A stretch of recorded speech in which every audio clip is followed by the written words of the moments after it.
Assalamualaikum warahmatullahi wabarakatuh. Perkenalkan, nama saya Nita Arini dengan NIM 3302020070. Di sini saya akan menjelaskan tentang syarikah dalam fikih jinayah. Biasanya yaitu meliputi yang pertama pengertian, yang kedua syarat-syarat pencuri dapat dihad, yang ketiga landasan teologis, dan yang keempat pendapat para ulama lintas mazhab.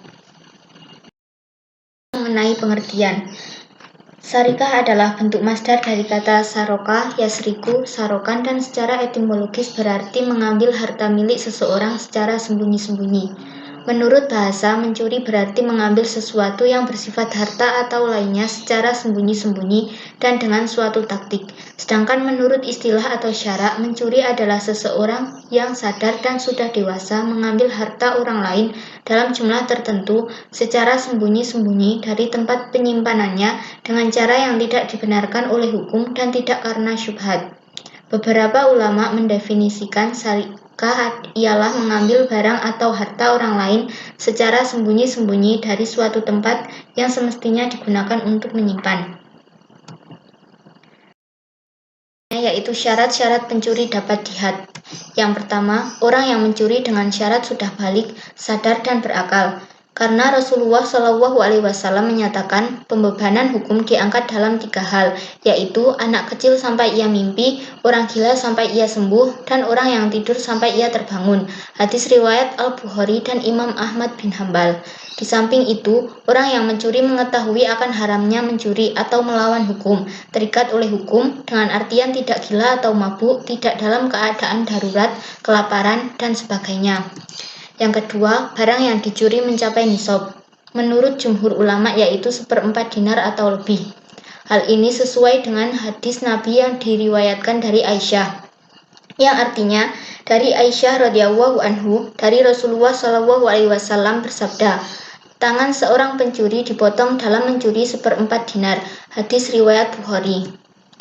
Yang ketiga, barang curian itu benar-benar milik orang lain, baik semuanya atau sebagian, dan bukan milik keluarga, orang tua, atau anak. Disyaratkan dalam pidana pencurian bahwa sesuatu yang dicuri itu milik orang lain. Yang dimaksud dengan milik orang lain adalah bahwa harta itu ketika waktu terjadinya pencurian milik orang lain. Yang keempat, mengambil barang tersebut dengan cara sengaja, bukan kekeliruan atau kesalahan. Dan untuk membedakan antara sengaja dan tidak dilihat dari bukti, saksi, atau pengakuannya sendiri. Yang kelima, barang yang biasa ditempatkan pada tempat penyimpanan, seperti lemari untuk menyimpan pakaian atau perhiasan, kandang bagi binatang, dan sebagainya. Sayyid Sabiq menambahkan bahwa perbuatan mencuri itu haruslah atas kehendaknya sendiri. Jadi bila ia dipaksa untuk mencuri, maka ia tidak bisa dikategorikan sebagai pencuri yang harus dihad. Yaitu landasan teologis.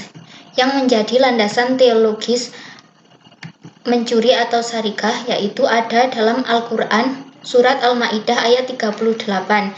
Yang artinya, adapun orang laki-laki maupun perempuan yang mencuri, potonglah tangan keduanya sebagai balasan atas perbuatan yang mereka lakukan, dan sebagai siksaan dari Allah, dan Allah Maha Perkasa, Maha Bijaksana. Yang terakhir yaitu pendapat para ulama lintas mazhab. Mengenai hukuman pencurian, para ulama berbeda pendapat. Menurut Imam Malik dan Imam Syafi'i, pada pencurian pertama yang dipotong adalah tangan kanan, pada pencurian yang kedua yang dipotong kaki kiri, yang ketiga dipotong tangan kiri, dan pada pencurian yang keempat adalah kaki kanan. Jika pencuri masih melakukan pencurian yang kelima, maka dihukum penjara sampai ia bertaubat. Sedangkan menurut Imam Abu Hanifah, pada pencurian pertama yang dipotong tangan kanannya, pencurian kedua dipotong kaki kirinya, dan untuk pencurian yang ketiga kalinya dipenjara sampai taubat. Yang dapat saya sampaikan, apabila ada kesalahan dan kekurangan saya mohon maaf. Wassalamualaikum warahmatullahi wabarakatuh.